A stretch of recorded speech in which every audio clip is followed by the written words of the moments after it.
There is a difference between an immigrant, an ambassador and a citizen. ஒரு தேசத்துல வெளிநாட்டவரா அந்த தேசத்துக்கு வந்து அந்த கவர்மெண்ட் கொடுக்கிற விசாவினால கொஞ்ச நாள் இருக்கிறவங்களுக்கு பேரு immigrant.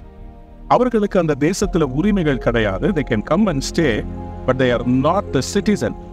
There is a person called an ambassador. An ambassador represents another country in another country.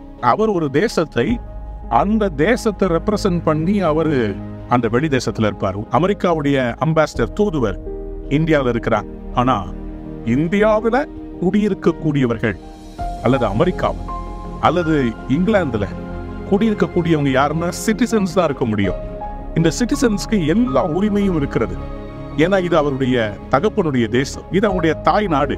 ஆகவே எல்லா உரிமைகளும் அவர்களுக்கு இருக்கிறது. அதே மாதிரிதான் இன்னைக்கு உங்களை பார்த்த ஆண்டவர் சொல்கிறார், whatever you ask in my name, the moment you accept Jesus as your savior, இயேசுவை உங்களுடைய வாழ்விலே நீங்கள் ஏற்றுக்கொண்டால் பரலோக தேவனுடைய பிள்ளைகளாகிறோம். அவருடைய சகல ஆசீர்வாதங்களும் வாக்குத்தத்தங்களும் நமக்கு உரித்தாக்குகிறது.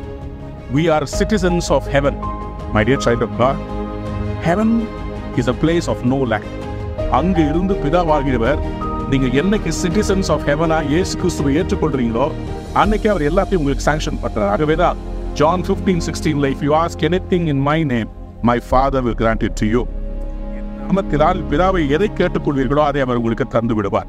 இன்னைக்கு உங்களுக்கு என்ன தேவை? ஜீசஸ்ன்ற பேரை சொல்லி சொல்லுங்க. Father, in the name of your son Jesus, I ask this. குழந்தை இல்ல, Father, in the name of Jesus, எனக்கு இது வேணும். நான் பரலோகத்தின் பிள்ளை, ஏசப்பாவோட எனக்கு உறவு இருக்கிறது. அவருடைய ரத்தத்தினால என்னை கழுவிட்டார். I'm new being. நான் உங்களுடைய பிள்ளை சொல்லி பாருங்களேன். பிதா உங்களுக்கு நிச்சயமா எனக்கு தருவார். தோல்வியை ஜெயமாய் மாற்றுவார். இல்லாதவைகளை இருக்கிறவர்களை போல அழைப்பார். தடைகளை உடைப்பார். ஜெயத்தை தருவார். Today you're going to get victory. God bless you. Have a wonderful day.